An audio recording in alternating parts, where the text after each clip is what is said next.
आज हरियाणा के सभी जिलों में बीजेपी के कार्यकर्ता धरने पे बैठे हुए हैं और वो कह रहे हैं कि SYL का पानी दो। SYL का भूत बाहर निकल आया। जब पंजाब के अंदर बादल की और बीजेपी की सरकार थी, जब हरियाणा के अंदर चौटाला की और बीजेपी की सरकार थी, जब केंद्र के अंदर बीजेपी की सरकार थी अटल बिहारी वाजपेयी की, तब ये मर गए थे क्या? तब नहर क्यों नहीं बनाई थी?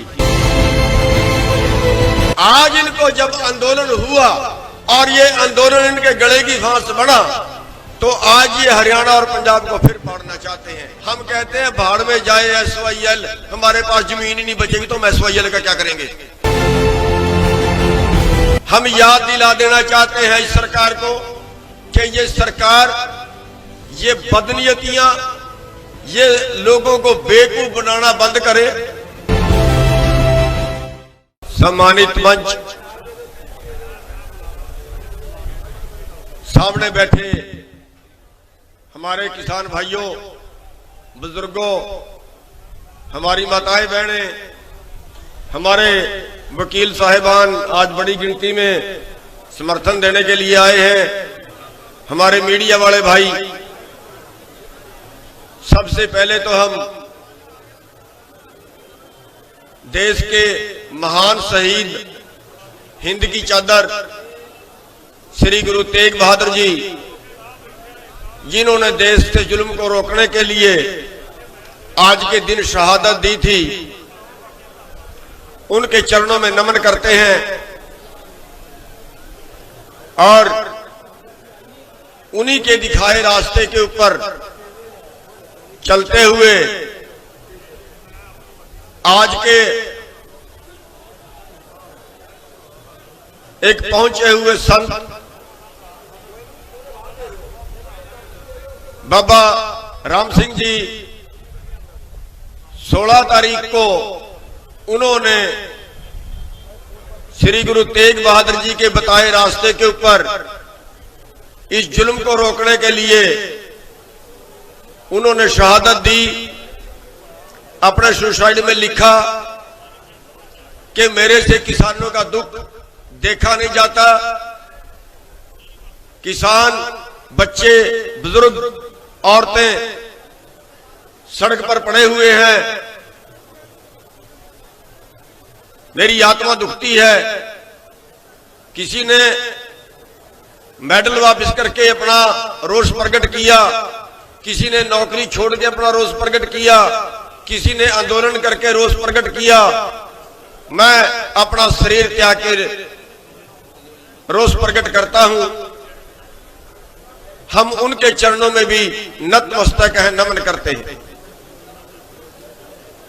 आज मैं उस मुद्दे पे बोलना चाहूंगा जो आज का हमें सरकार को जवाब देना चाहिए। मैं अनुरोध करूंगा अपने मीडिया वाले भाइयों से कि वो उस बात की ओर ध्यान दें। आज सरकार ने हरियाणा में एक षड्यंत्र शुरू कर दिया है। हरियाणा और पंजाब, जिसको हमने छोटा और बड़ा भाई कह के संबोधित किया है, आज उसको पाड़ने का दोबारा से षड्यंत्र सरकार ने शुरू कर दिया। आज हरियाणा के सभी जिलों में बीजेपी के कार्यकर्ता धरने पे बैठे हुए हैं और वो कह रहे हैं कि SYL का पानी दो। SYL का भूत बाहर निकल आया। आज हम उसका जवाब दे रहे हैं। हमारे मीडिया वाले भाई जरूर नोट करें और जरूर उसको आगे लिखें। हम याद दिला देना चाहते हैं इस सरकार को कि ये सरकार, ये बदनीयतियां, ये लोगों को बेवकूफ बनाना बंद करे। याद करें अपना टाइम, जब पंजाब के अंदर बादल की और बीजेपी की सरकार थी, जब हरियाणा के अंदर चौटाला की और बीजेपी की सरकार थी, जब केंद्र के अंदर बीजेपी की सरकार थी अटल बिहारी वाजपेयी की, तब ये मर गए थे क्या? तब नहर क्यों नहीं बनाई थी? तब इसका मुद्दा क्यों नहीं उठाया था इन्होंने? 2014 के अंदर केंद्र में बीजेपी की सरकार आई, 2014 के आखिर में हरियाणा में बीजेपी की सरकार आई और 2017 तक पंजाब में बादल और बीजेपी की सरकार रही, वहां भी बीजेपी हिस्सेदार थी। तब इन्होंने नहर का कोई जिक्र नहीं किया, तब मर गए थे क्या ये लोग? आज इनको जब आंदोलन हुआ और ये आंदोलन इनके गले की फांस बना, तो आज ये हरियाणा और पंजाब को फिर फाड़ना चाहते हैं। हम कहते हैं भाड़ में जाए SYL, हमारे पास जमीन ही नहीं बचेगी तो हम SYL का क्या करेंगे?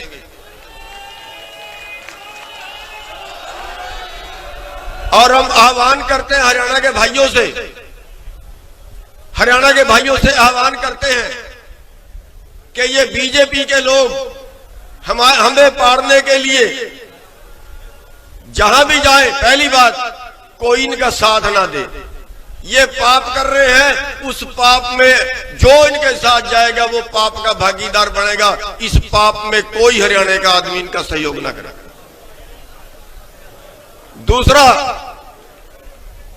दूसरा हम हरियाणा के आम भाइयों से ये अनुरोध करते हैं कि जहां भी बीजेपी के लोग गांव में जाएं, जहां भी ये गांव में घुसे, इनका इतना विरोध करें कि इनको गांव से भगा दे, बढ़ने ना दे गांव में।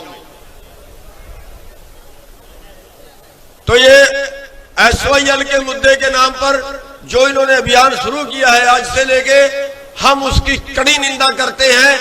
ये फूट डालो और राज करो का राज है। हमें SYL का पानी, जब हमारे पास जमीन ही नहीं बचेगी हम पानी को कब फूकेंगे? उसको किस काम का है हमारे?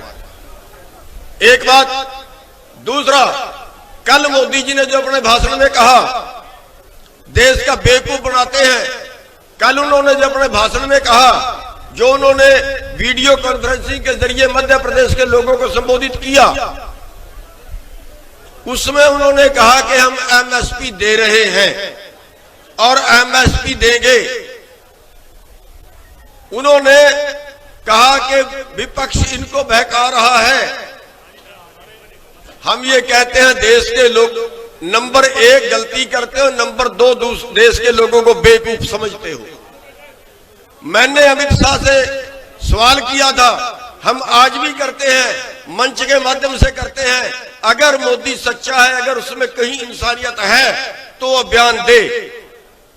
हम आज भी चैलेंज करते हैं, वो बयान दे अगर सच्चा है, बेवकूफ मत बनाए, गोल बात मत करे। वो कहता है हम MSP देंगे, MSP हमने नहीं तोड़ा है। लेकिन मैंने अमित शाह से सवाल किया था, जिस दिन अमित शाह से मीटिंग थी, मैंने अमित शाह से सवाल किया था कि अमित शाह जी आप बताइए कि आप MSP देंगे, MSP देंगे बार बार बोल रहे हैं, आप देश में 23 फसलों का न्यूनतम समर्थन मूल्य घोषित करते हैं, 23 फसलों का, लेकिन खरीद नहीं रहे हैं।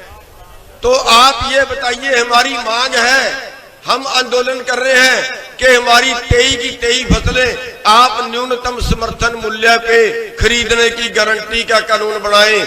क्या आप ये गारंटी हमें दे रहे हो कि 23 की 23 फसलें पूरे देश में से 100% आप खरीदेंगे? अमित शाह का जवाब था बिल्कुल नहीं, बिल्कुल नहीं खरीदेंगे। हम आज भी कहते हैं अगर मोदी सच्चा है तो आज अपने भाषण में वो अनाउंस कर दे, मीडिया कॉन्फ्रेंस करके अनाउंस कर दे कि हम 23 की 23 फसलें MSP में खरीदने को तैयार हैं। एक बात। दूसरी बात, अमित शाह ने जवाब दिया कि 17 लाख करोड़ रुपया चाहिए। हमने कहा बिल्कुल झूठ बोल रहे हो, 17 लाख करोड़ नहीं चाहिए। 17 लाख करोड़ तो कुल कीमत बढ़ती है, आप उसको 15 लाख करोड़ का, 14 लाख करोड़ का बेचोगे भी तो 2 लाख करोड़ या 3 लाख करोड़ सरकार को घाटा पड़ेगा।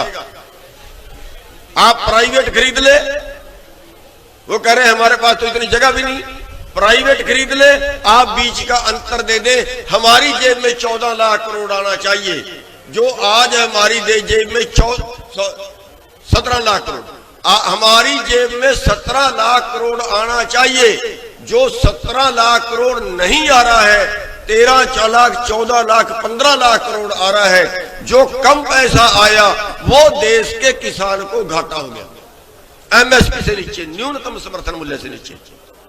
और अमित शाह का इस बात पे कोई जवाब नहीं था, वो लाजवाब थे।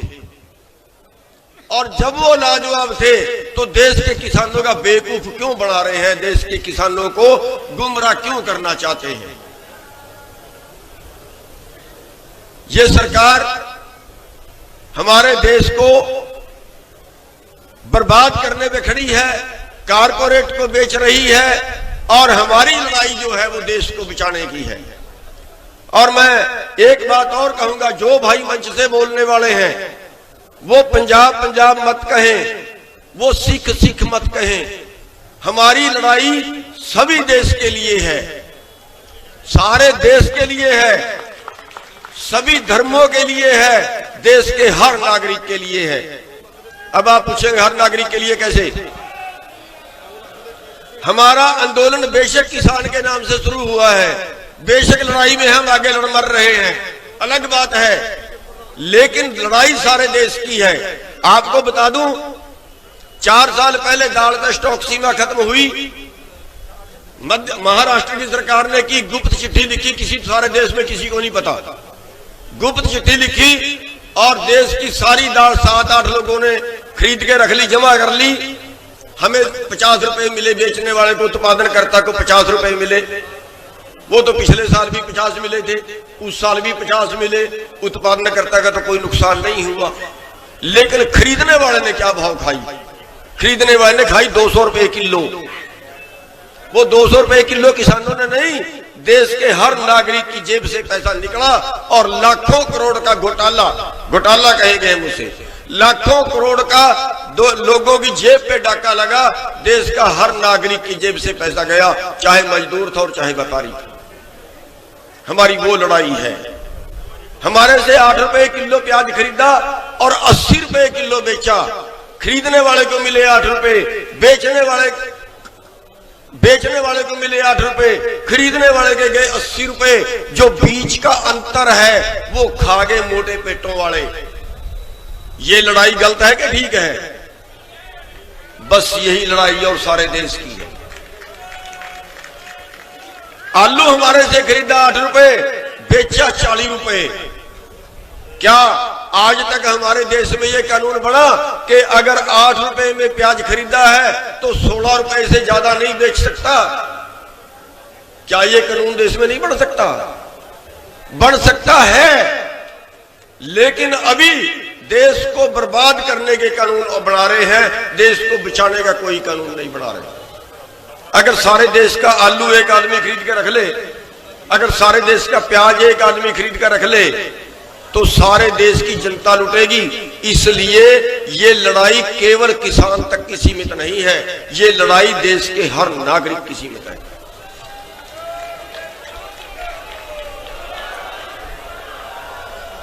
केवल सिखों को महंगा नहीं मिलेगा, केवल पंजाब के लोगों को महंगा नहीं मिलेगा, सारे देश के लोगों को महंगा मिलेगा, हर वर्ग को महंगा मिलेगा, और पूरे देश के किसानों से सस्ता खरीदा जाएगा। पूरे देश का जो एग्रो बिजनेस है उसका सवाल है आज।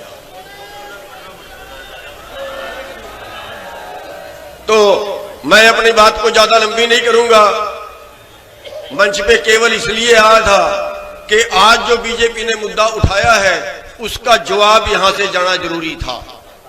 मोदी जी कल जो बोले हैं उसका जवाब यहां से जाना जरूरी था।